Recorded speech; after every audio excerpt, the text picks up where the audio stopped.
தமிழ்நாட்டில் தெலுங்கு பேசக்கூடிய மக்கள் அரசு பதவிகளில், தமிழ்நாடு அரசு பதவியில், அது மட்டும் இல்லாமல் சினிமா துறையில், அது எங்கெங்கெல்லாம் காசு நிறையா பழங்குதோ அந்தந்த பதவிகளில் தன்னை தமிழன் போல் வெளியில் காட்டிக்கிட்டு கோழைத்தனமாக ஆண்மையற்று பிழைச்சிக்கிட்டு இருக்கான்.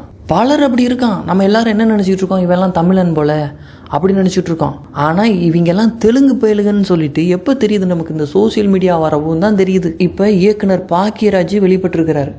அவருடைய திரைப்படங்கள் இதெல்லாம் பார்த்து நம்ம என்ன நினைப்போம், இவர் தமிழர் போல, ஆஹா எவ்வளோ திறமையாக திறமையில நம்ம குறை சொல்ல வேண்டாம், உண்மையிலே திறமையான இயக்குனர் தான், அதில் மாற்று கருத்து இல்லை. ஆனால் தான் அடையாளத்தை மறைத்து கொண்டு இப்படி பலர் இருக்கிறாங்க. சீமானவர்கள் பங்கேற்கக்கூடிய பல சினிமா நிகழ்ச்சிகளில் பாக்கியராஜ் இருப்பார். நான் அப்போவே பாக்கியராஜ் மேலே ஒரு சந்தேகம் எனக்கு இருந்தது. எல்லாரும் சீமானை பற்றி பேசும்போதோ, சீமானை புகழ்ந்து பேசும்போதோ, நாம் தமிழர் கட்சியினுடைய வளர்ச்சி குறித்து பேசும்போதோ பாக்கியராஜுடைய முகம் அப்படியே சுருங்கி போகும், அப்படியே மாறும். இதே பாக்கியராஜ் இன்னைக்கு அவங்க சாதி மீட்டிங்கில் போய் பேசுகிறார், நான் கம்மாள நாயுடு, அதில் நான் எனக்கு ரொம்ப பெருமைன்னு பேசுகிறார். அப்போ நீ பாக்கியராஜ் நாயுடுன்னு நீ போட்டுக்கிற வேண்டியதானே, ஏன் போடலை? కమ్మాలంటే ఎక్కడైనాలు మర్యాద కాపాడుకోవాలి. సో అప్పుడు మా అమ్మమ్మ నన్ను తిట్టినప్పుడు నాకు స్కూల్ డేస్ అప్పుడు అర్థం కాలే, మనకి ఏం రెస్పెక్ట్ ఉన్నది అది ఎట్ట కాపాడుకోవాలి, ఆ విధంగా మనం నడుచుకోవాలి. கருணாநிதி சாதியை ஒழிச்சதுக்கான உண்மையான காரணம் இதுதான். சாதி பேரை எல்லாம் பின்னாடி போட்டால் எவையெல்லாம் தமிழ் சாதி, எவையெல்லாம் தெலுங்கு சாதின்னு தெளிவாக தெரிஞ்சிடும். தமிழ் மக்கள் அடையாளம் கண்டுக்கிடுவாங்க. அதுக்காகவே சாதி அடையாளத்தை மறைச்சி இந்த புறமொழியாளர்கள் இத்தனை காலமாக தமிழனை ஏமாற்றி மஞ்சள் குளிச்சுக்கிட்டு இருக்கான். இப்படி தமிழ்நாட்டில் இந்த புறமொழியாளர்கள் நல்லா வசதியாக உட்காந்துக்கிட்டு தமிழர்களை நாங்கள் ஒழிப்போம், தமிழர்களுக்கான கட்சியாக இருக்கக்கூடிய நாம் தமிழர் கட்சியை நாங்கள் அழிப்போம், நாம் தமிழர் கட்சி குடிசையை நான் ரெட்டியார் நாயக்கர் தீப்பந்தத்தை வச்சு அந்த குடிசையை நான் கொளுத்துவேன்னு ஒருத்தன் பேசுகிறான். மேடை போட்டு பேசுகிறான், பொது வழியில் பேசுகிறான், சோசியல் மீடியா ஃபுல்லாக பரவுது. ஒரு தமிழ் சமூகம், ஒரு இன மக்களுடைய மனசை புண்படுத்துகிற மாதிரி இவன் பேசுகிறானே, இவனை கண்டிப்போம், இவனுக்கு ஒரு சட்ட நடவடிக்கை எடுத்து அவனை கைது செய்வோம் அப்படின்னு அவனை அடக்கி ஒடுக்க ஒரு நாதி இல்லை.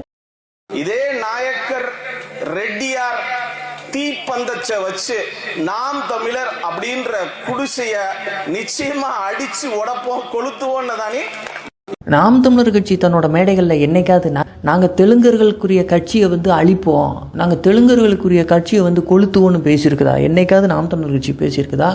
அண்ணன் சீமான் பேசியிருக்கிறாரா? ஆனால் ஒரு தெலுங்கன் தமிழ்நாட்டுக்குள்ளே நாம் தமிழர் கட்சியை கொளுத்துவோன்னு பேசுகிறான். எப்படிப்பட்ட நிலையில் தமிழர்கள் நம்ம இருக்கிறோங்கிறத சிந்திச்சு பார்க்கணும். அவனை எதிர்த்து நம்மளால் ஒன்றும் பேச முடியல. அப்போ எவ்வளோ அடிமையாக நம்ம இருக்கிறோம். இதுக்காகவாது, இந்த அடிமைத்தனத்திலிருந்து மீண்டு வர்றதுக்காகவாது நம்ம சீமானோட கையை இறுக்கமாக பிடிச்சிக்கணும். அண்ணன் சீமானுக்கு ஓட்டு போடணும், நாம் தமிழர் கட்சியை ஆதரிக்கணும். பொய்யான வாக்குறுதிகளை கொடுத்து மக்களை ஏமாற்றி காசை கொடுத்து வாக்குகளை வாங்கி இந்த திமுக நீங்கள் ஆட்சியில் உட்கார்ந்து அராஜகத்தை பண்ணிக்கிட்டு இருக்கு. நாங்கள் ஆட்சிக்கு வந்தால் நீட் தேர்வை ரத்து பண்ணுவோன்னு உதயநிதி பேசினார். நீட் தேர்வு ரத்து பண்ணுற ரகசியம் எங்களுக்கு மட்டும்தான் தெரியும்னு பேசின உதயநிதி ஆட்சியே முடிய போகுது. இந்தா இப்போ புதுசாக தேர்தல் வரப்போகுது, இப்பயும் வெக்கம் இல்லாமல் ஓட்டு கேட்டு வாரான். என்னப்பா நீட் தேர்வை ரத்து பண்ணுற ரகசியம் தெரியும்னு சொன்னீங்க, எப்படி நீ ரத்து பண்ணுவ அப்படின்னு கேட்டால் எப்படி மழுப்பி சமாளிக்கிறாரு பாருங்க. திமுக ஆட்சிக்கு வந்தவுடன் நீட் தேர்வு ரத்து செய்யப்படும் சொல்லியிருந்தீங்க. எப்போ ரத்துங்கிற ரகசியத்தை இப்போ எங்ககிட்ட சொல்ல முடியுமா சார்? அது நான் சொன்னதுதான், ரகசியம் இருக்கு சொன்னதுதான். வந்ததுக்கப்புறம் 2 முறை நம்ம சட்டசபையில தீர்மானம் நிறைவேற்றி அமைச்சிருக்கிறோம். ஆனால் அந்த ஆளுநரே மாற்றணும்னு இப்போ கேட்டிருக்கோம். அதனால ஆளுநர் அதை வாங்கி வச்சுட்டு உட்காந்துருக்காரு. கண்டிப்பா இப்போ உங்களோட அத்தனை பேரோட கருத்து என்ன? நீட் தேர்வு ரத்தாகணுமா இருக்கணுமா? நீட் தேர்வு ரத்து வேணும் தான் நம்ம எல்லாருமே கேட்குறோம். இது நான் சட்டசபையிலே நான் பேசினேன், இது ஒரு பெரிய தன்னெழுச்சி இயக்கமாக இதை மாற்றணும், அதுக்கு எல்லாரும் ஒன்று சேரணும். கண்டிப்பா நீட் தேர்வு ரத்துக்காக நம்ம எங்களுடைய அழுத்தத்தை கொடுத்துக்கிட்டே தான் இருப்போம். எங்களுடைய ஒரே பாலிசி நீட் தேர்வு ரத்து செய்யணுங்கிறது தான்.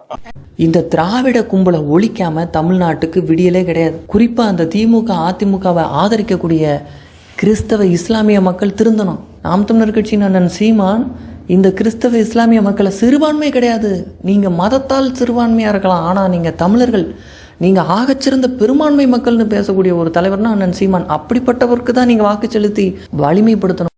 ஆனால் இந்த முறை பல கிறிஸ்தவ இஸ்லாமிய மக்களை சந்தித்து அண்ணன் சீமான் பேசியிருக்கிறாரு. நாம் தமிழர் கட்சி எந்த அளவுக்கு கிறிஸ்தவ இஸ்லாமிய மக்களுக்கு உதவும், நாம் தமிழர் கட்சி ஆட்சிக்கு வந்தால் கிறிஸ்தவ இஸ்லாமிய மக்களுக்கு எந்த அளவுக்கு பாதுகாப்பு இருக்கும், முன்னேற்றம் இருக்கும், அவர்களுக்கான நலத்திட்டங்கள் இருக்கும்னு சீமான் அவர்கள் வந்து எல்லா கிறிஸ்தவ இஸ்லாமிய மக்களையும் சந்தித்து பேசியிருக்கிறார். அதனால் இந்த முறை தேர்தலில் நிச்சயமாக நாம் தமிழர் கட்சிக்கு அதிகமான கிறிஸ்தவ இஸ்லாமிய மக்களினுடைய வாக்குகள் இருக்கும்னு நம்ம எதிர்பார்க்கலாம். திமுக தான் இஸ்லாமிய கிறிஸ்தவ மக்களுக்கு பாதுகாப்புனா அப்ப அல்லாஹ் நமக்கு பாதுகாப்பு இல்லையா? அப்ப இயேசு நமக்கு பாதுகாப்பு இல்லையா? இந்த கருணாநிதியும் அவர் மகனும் இந்த உதயநிதி தம்பியும் தான் உங்களுக்கு பாதுகாப்பா? அப்ப அல்லாஹ் பாதுகாக்க மாட்டாப்ல, அவர் பாதுகாக்க மாட்டாரு. உலகத்தையே பாதுகாக்கிற அல்லாஹ் உங்களை பாதுகாக்க மாட்டாப்ல, இவங்க தான் பாதுகாக்கணும். அப்படிதானே சொல்லுங்க? எப்படி நீ நடக்கும்போது உன் முன் நடக்கிறேன் என்று இயேசு சொன்னது பொய். எப்ப உங்களுக்கு முன்னாடி இயேசு போகல, ஸ்டாலின் தான் போறாப்ல. எப்படி எப்படி எப்படி எடுத்துக்கிறது? எப்படி எடுத்துக்கிறது பாருங்க. முதலமைச்சர் மு.க. ஸ்டாலின் பங்கேற்கக்கூடிய ஒரு விழாவில் வெள்ளியிலேயே செஞ்ச நாற்காலி அதை வந்து பரிசாக கொடுக்குறாங்க. அந்த நாற்காலியில் அப்படியே கால் மேலே கால் போட்டு உட்கார்றாரு ஸ்டாலின். இது வந்து கொள்ளடிச்ச காசு. இன்னைக்கு திமுக ஆட்சியில் ஊராட்சி மன்ற தலைவர், தாழ்த்தப்பட்ட தலித் சமூகத்தைச் சேர்ந்த, பட்டியலின சமூகத்தைச் சேர்ந்த ஊராட்சி மன்ற தலைவர்கள் பலர் வந்து உட்கார நாற்காலி கொடுக்கப்படாமல் அவங்கள தரையில் உட்கார வச்சு, பிளாஸ்டிக் சேர் போட்டு தனியாக உட்கார வச்சு அவங்கள தீண்டாமை பண்ணிக்கிட்டு இருக்கான், அராஜகம் பண்ணிக்கிட்டு இருக்கான். இப்படிப்பட்ட கேவலமான ஆட்சியை நடத்துகிற இந்த திமுக வெள்ளிச்சேரில் போய் ஒரு முதல்வர் உட்கார்றாரு. அண்ணன் சீமான் என்றைக்குமே இது போன்ற புகழ்ச்சியவோ ஆடம்பரத்தையோ ஏற்க மாட்டார், அதுக்கு மயங்க மாட்டார். ஒரு மாலையை கூட ஏற்றுக்கொள்ளாத ஒரு எளிமையான தலைவராக சீமான் இருக்காரு. வெள்ளி நாற்காலியில தமிழெல்லாம் கீழே உட்காந்துருக்கான், திருவண்ணாமலையில கால் மேல கால் போட்டு உட்காருது. எதுக்காக? நீ அடிமை, நான் ஆண்டான்னு காமிக்கிறான். அண்ணன் சீமான் அவர்கள் தேவேந்திர குல வேளாளர்கள் பட்டியல் சமுதாயத்திலிருந்து வெளியேடு அப்படின்னு சொல்லிட்டு கூட்டத்துல போய் மதியண்ணே ஒரு கிரீடத்தை வைக்க போறாங்க. அண்ணன் வேண்டாங்காரு, என் தலையில கிரீடத்தை நீ வைக்காதங்காரு. கீழே சக தமிழன் இருக்கான், நாங்க மகுடத்தை சூட்டிட்டு அவன் முன்னாடி நான் பெரிய ஆளுன்னு என்னை காமிக்காத அப்படின்னு சொல்லிட்டு அந்த மகுடத்தை தூக்கி அப்படி மதியண்ணன் தலையில மாட்ட போறாரு அண்ணன். அதுதான் தமிழன் தன்மான்.